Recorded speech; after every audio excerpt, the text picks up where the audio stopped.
the way, run that to the front. Please welcome Eric Braeden.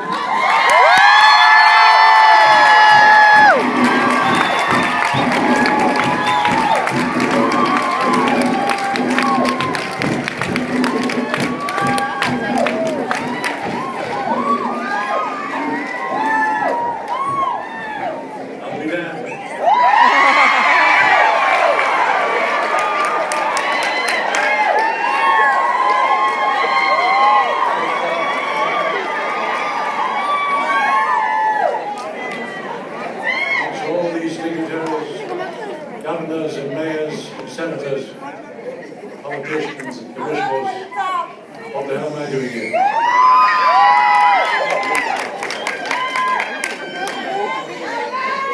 Sounds like himself.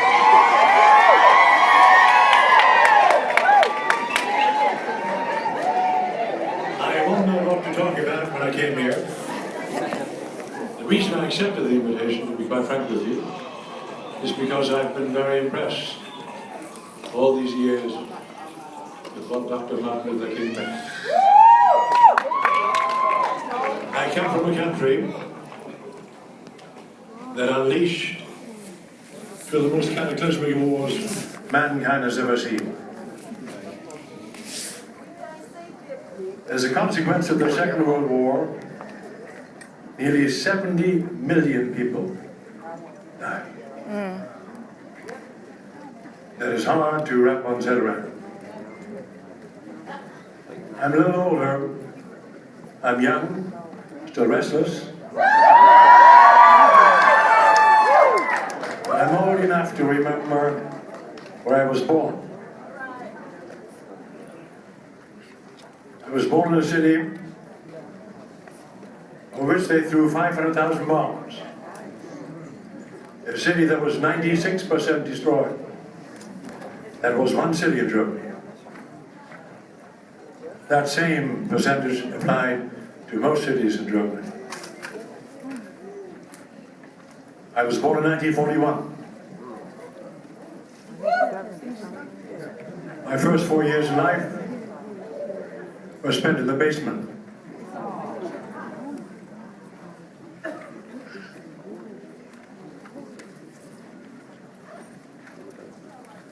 I shall read to you now a speech that I gave a little while ago about what it meant to be German. I began to ponder the question what it's like to be a German or German American. How do I define my Germanness? In personal terms, I have early memories of bombings and fires, of having frantically be carried into the basement, of fear that gripped everyone at the sound of approaching Allied bomber squadrons who would inevitably unleash their destructive fury on villages and cities like mine, only to leave burning farms and screaming animals in flames in their wake. I have memories of being hoisted onto the shoulders of my teenage brother, so that I could see the city of Hamburg aflame after one of those devastating firebombings that left the city an inferno in which tens of thousands of civilians perished in one night. I have memories of thousands of homeless and hungry people descending like desperate vultures from the devastated cities like Hamburg and Kiel onto the countryside to frantically dig only leftover potatoes or kernels of wheat. I have memories of Christmas Eves when my brothers and I had to recite poetry to the local Santa Claus and sing O Tannenbaum and Silent Night and Holy Night.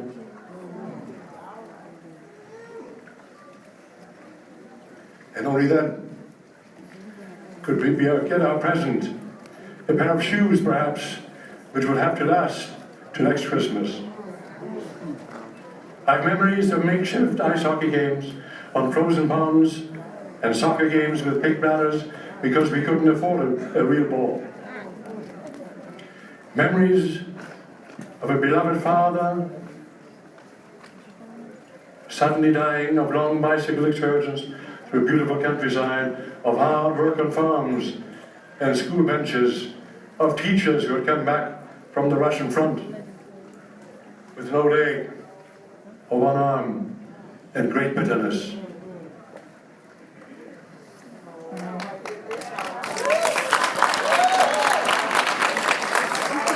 Memories of long hiking excursions and singing my fatherland. My father was a wondrous man, and I feel the same. Of secret rendezvous and adolescent kisses with my first love, Rosalie.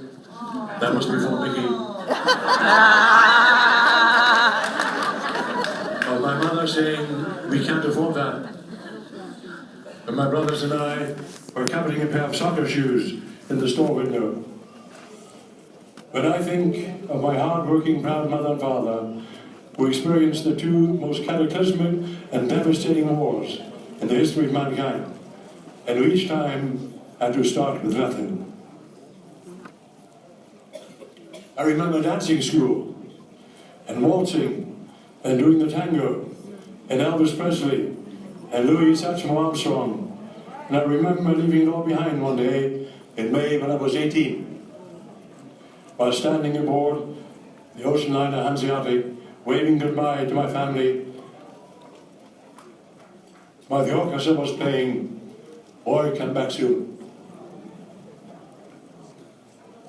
I remember the first sighting of the Statue of Liberty, the skyline of New York City, the sweltering heat, the frenetic hustle and bustle of white and black and brown-skinned people, of taking the Greyhound bus through southern cities where they had separate toilets and drinking fountains for whites and blacks, and where a genteel southern lady expressed her love for castles on the Rhine and Apfelstrudel and asked me what I thought about Hitler, and I said I didn't.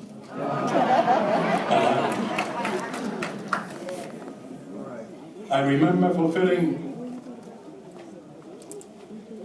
a childhood dreams of being a cowboy when I was in Montana and going to university there, and one day in a lecture in philosophy, being asked in front of the whole class how it was possible that a country that had produced Goethe and Schiller and Beethoven and Schubert could produce Hitler and concentration camps.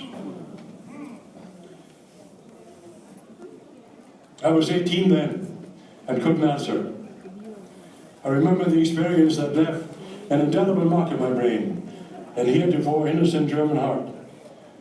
I was in Los Angeles in a movie theater where I saw a documentary called Mein Kampf. I went to see it because the title promised something about Germany, and I was homesick. It showed scenes of concentration camps, goose-stepping soldiers, of Hitler kissing babies, corpses piled high in makeshift mass graves in concentration camps, of dead German soldiers standing frozen in the wind and snow-swept steppes of Russia. It showed American soldiers liberating walking skeletons from camps. It was then that I lost my heretofore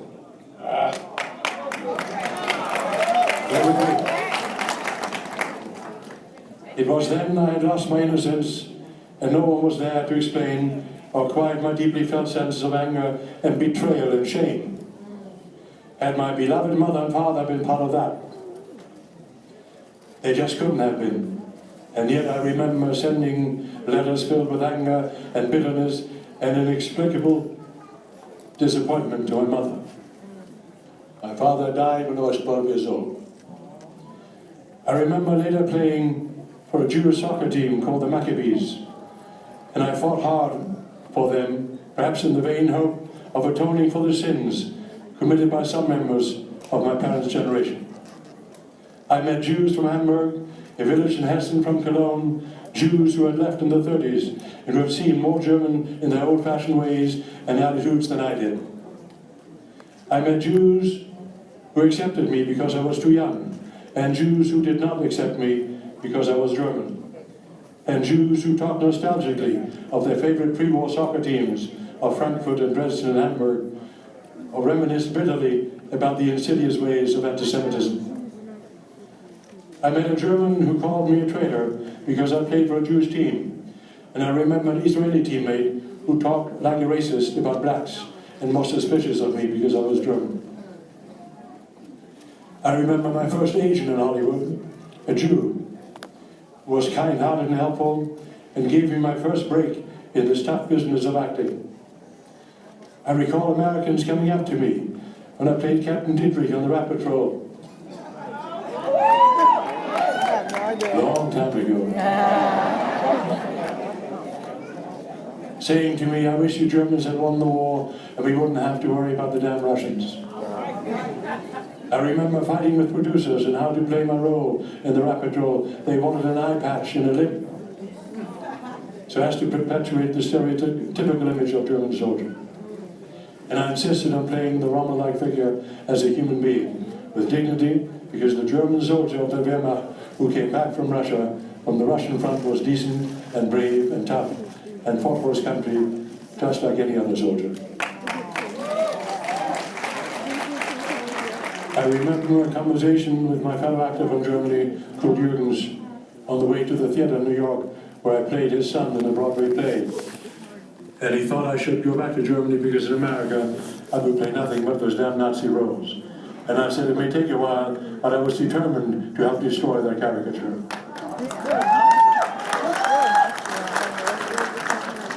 I was determined to show that we were human beings with all the strengths and frailties, with all the feelings and thoughts of any human being.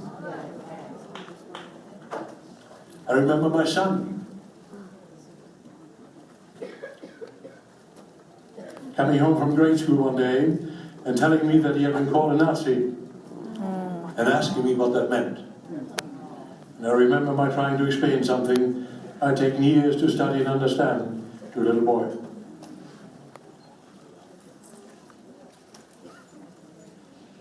I remember reading Schirer's The Third Reich and Bullock's Study in Tyranny and Speer's Inside the Third Reich. Those were all books written about that damn period. And the best book about that fateful period by Sebastian Haffner called Anecdotes to Hitler. I remember Simon Wiesenthal doing an interview saying that the actual perpetrators of atrocities numbered about 100,000. And Henry Kissinger saying, under no circumstances is the post-war German generation to be held responsible for Auschwitz. And then the wall came down. And Americans came up to me with genuine feelings in their hearts and congratulated me, and it felt good to be German. And then my non-American friends from Europe and South America patted me on the shoulder and spoke with admiration and respect of the German national soccer team playing the World Cup in Italy and winning it. And then we became world champions, and it was almost all too good to be true. And then came some editorials in the newspapers about the renaissance of German power and a caricature of Helmut Kohl as the new Hitler, and the many scathing remarks made by the cheap English press and character assassinations by Margaret Thatcher and her cabinet, all warning of German power whilst bemoaning the loss of their own. And as a German, I wanted to shout to the world, when will you ever stop talking about those damn 12 years? When will you ever give us credit for more than 40 peaceful democratic years during which Germany has been an exemplary democracy, a loyal ally of Western alliance, an unwavering friend of both America and Israel, a patient initiator through its Ostpolitik with Communist East, a country that has opened its arms to more politically disenfranchised, the persecuted and hungry, than any other except America. When will you ever talk about and acknowledge the untold contributions made by German immigrants who toiled for you, America, as carpenters, farmers, mechanics, longshoremen, doctors, nurses, coal miners, machinists, lawyers, surgeons, generals, teachers, scientists? When, I ask? And that question needs to be asked about black people in America.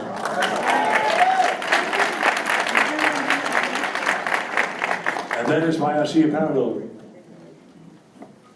And that is why it is important not only to show athletes and rap singers, but to show the black scientists and teachers and nurses and doctors.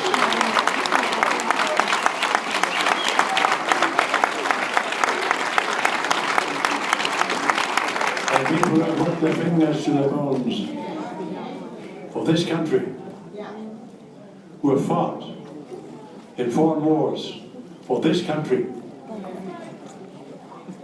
It needs to be fully recognized. And you need to have full equal rights.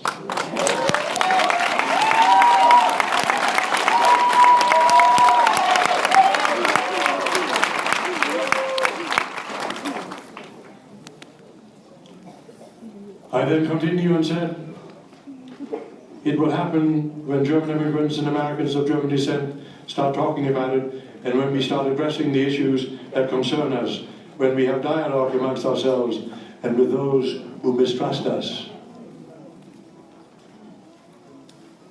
When we open our hearts and extend our hands to each other and to those who are wronged by another generation. When we become aware of our profound contributions to the success in freedom and democracy that is America, and that applies to you as well.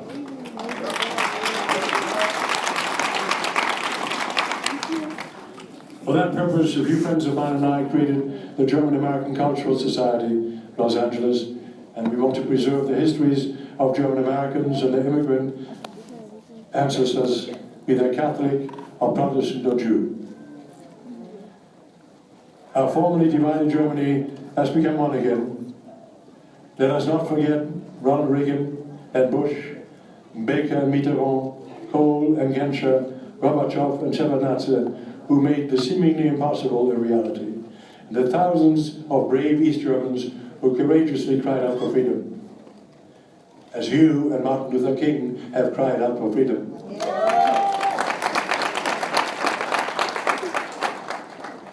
Because of our historical legacy, we Germans have a profound responsibility to be tolerant of others and to cooperate as equal partners in this world of many peoples.